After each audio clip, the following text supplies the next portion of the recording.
Hey, man. Hey, how you doing? Nice to see you, man. Likewise. Thanks for coming to class. Oh, it's such a pleasure being here. Yeah. So I teach a class this semester on essentially conservation issues. And I do understand that you work in tourism, which is a large contributor to tourism or is heavily related to it. So can I just ask you to introduce yourself to the class and say what you're doing and things like this? Okay. My name is Ona, full name Ona Basimane, and I work as a safari guide and mainly specialize in photographic tours. So I've got a big interest in photography, wildlife photography, and I take clients mainly who are interested in photography, but I also take normal clients that are maybe just enthusiastic about photography or not into photography and hope to inspire them to get into photography. So that's basically what I do. I do longer tours where I stay with the same clients for maybe 2 weeks and we hop around a few camps, maybe staying 3 nights on average at each camp. And then we would start here and then finish in Maun and then they go home. And I do this both here in Botswana, in Namibia, in Zimbabwe and Zambia.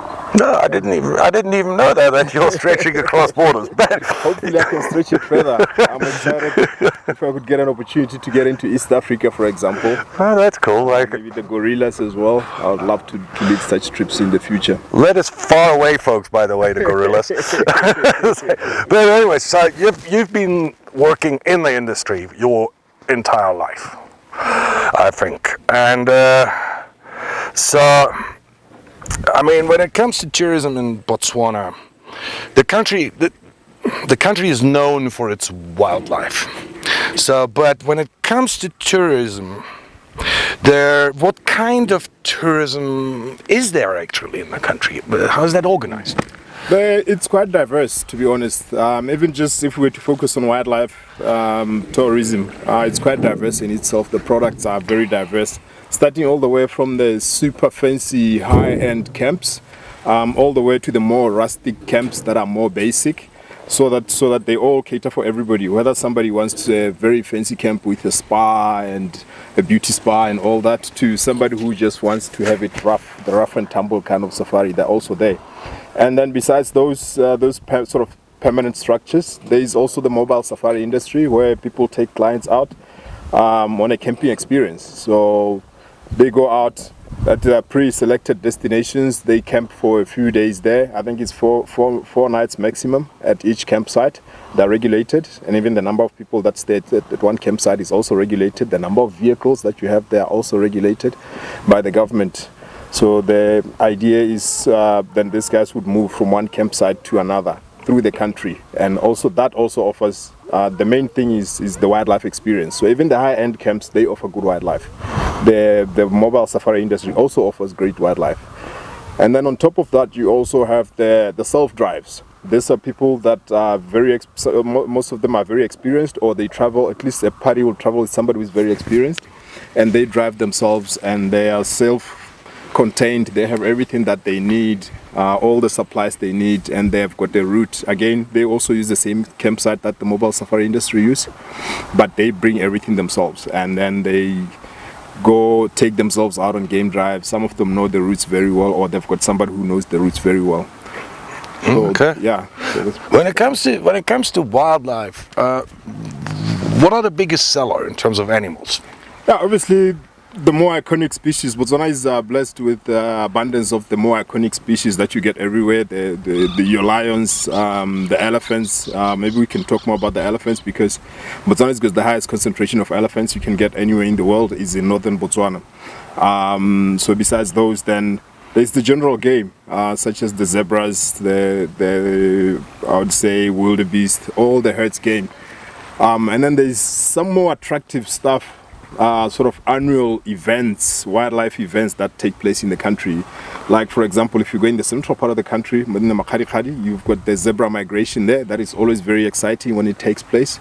You go to the Savuti in the northern part of the country. Also, there's the mini zebra migration that takes place there as well. So yeah, there's a lot of wildlife. Botswana sells good wildlife. There's good population of the big predators, the leopards, the lions. So basically whatever an American sees on TV is out there.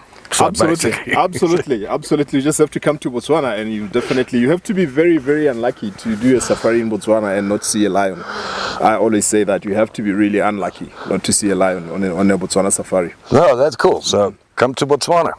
Right, but when it comes to tourism, obviously, tourism is a big contributor to conservation.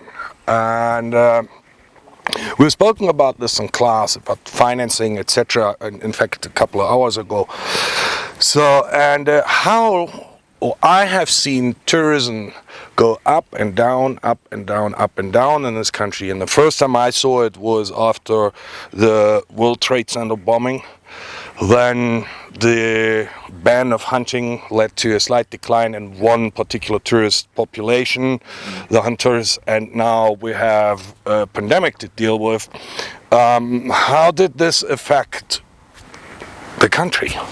Oh, of course, in a big way. In terms of revenue, right at the top, all those events would affect tourism, because the less the tourists that we get in the country, then the less revenue that comes in.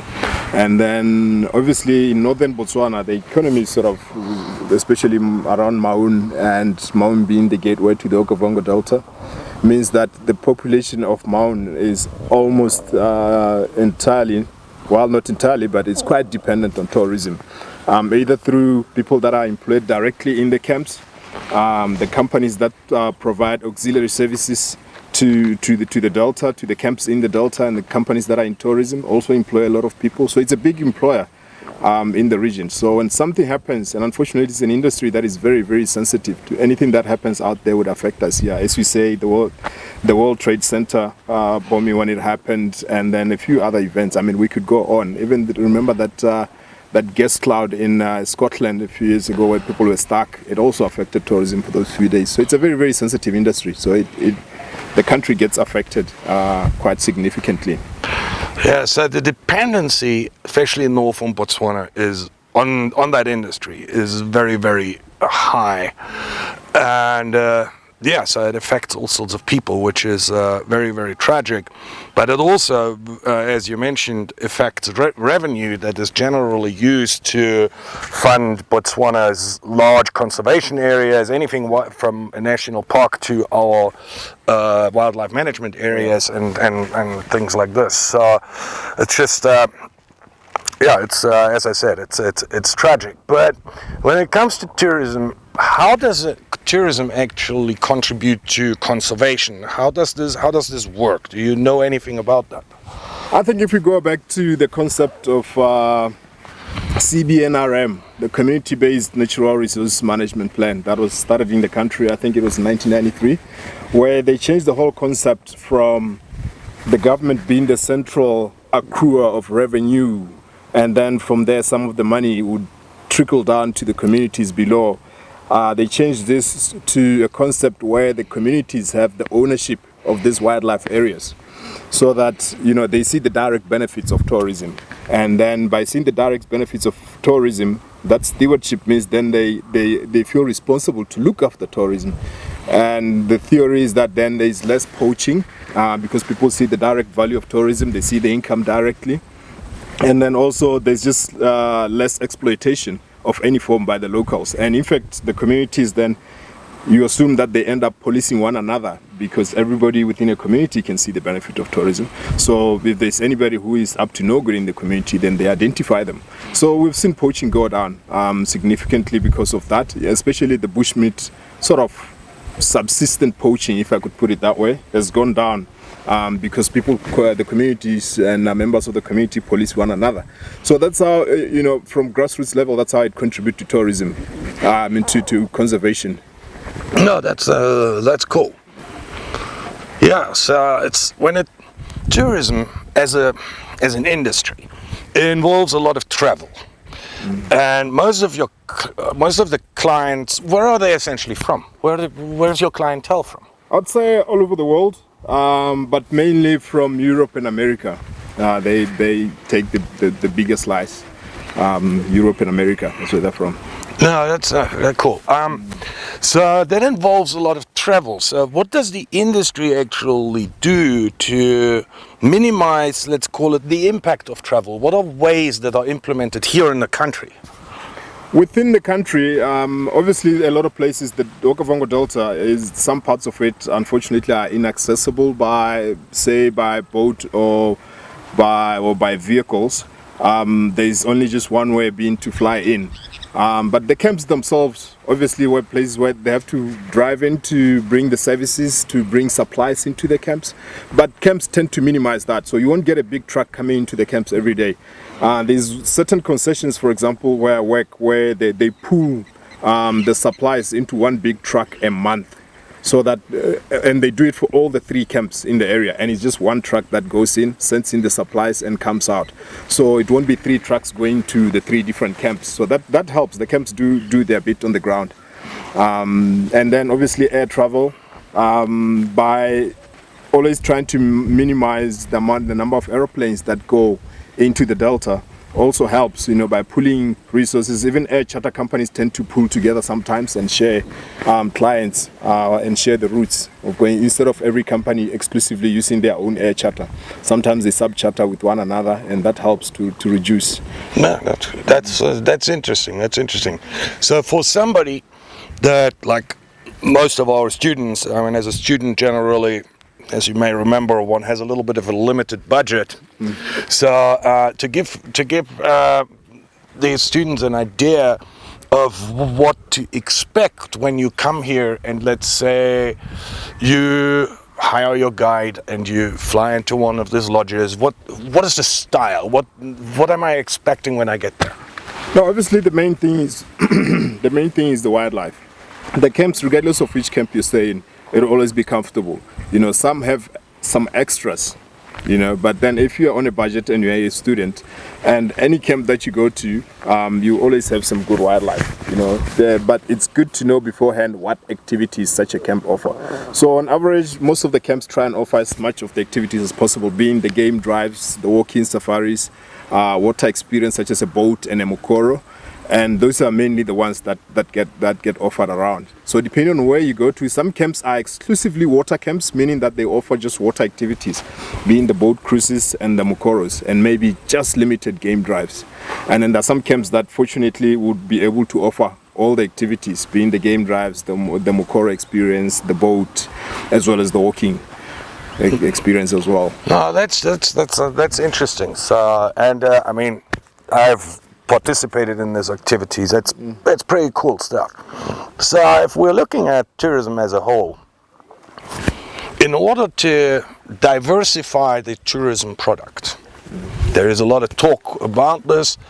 It's like, if you would be in charge, what would you do to diversify the tourism product in a way that it might not just be wildlife? Yeah, I mean, it's a very good question, because then it would open the rest of the country, in my opinion. In that, in northern Botswana, we could sell the wildlife. It is what it is. We cannot change that, and it's something that sets us really good. But we also have to keep an eye on the fact that if you try and diversify what you have here, you're also increasing your footprint on the ground. So there's going to be more vehicles going into the camps. There's going to be more roads that have to be made, more trees that have to be cut to make those roads. But if we were to move away from that, and then look at, say, what else can we offer as a country? That means then we have to travel across the country. There are some old historic sites, which in some countries they promote them really well from missionary days. There's some people, in some countries they promote them really well, something that I feel we're not doing enough of here. And there is also some landmarks like the Tsodilo Hills. And I feel, even though some people have done a bit to try and promote this, unfortunately, the Okavango Delta is so world renowned. It's such an iconic place that it will always overshadow everything around it. The Moremi Game Reserve is such an abundance of wildlife. It's such a paradise that, this is what sells Botswana. So this will tend to overshadow other things. But I'm sure there might be people who would be interested to say, I've done a lot of this country, I've done a lot of the wildlife, I want to experience some of these other places. So that then is down to the government to say, what sort of facilities are you going to need in those places, and what sort of market are we going to target? No, that's interesting. That's very interesting. Yes. Other than that, if you would have to say one thing to Americans about Botswana, what would that be? If somebody asked me and say, "What's your favorite country for wildlife?" in the world, I will say, if they say 3 countries, I will say Botswana, Botswana, and Botswana. This is where you have to be. Give it a try and you'll never be disappointed. All right. Thanks for coming to class, buddy. No worries, man. Cheers. Thank you so much.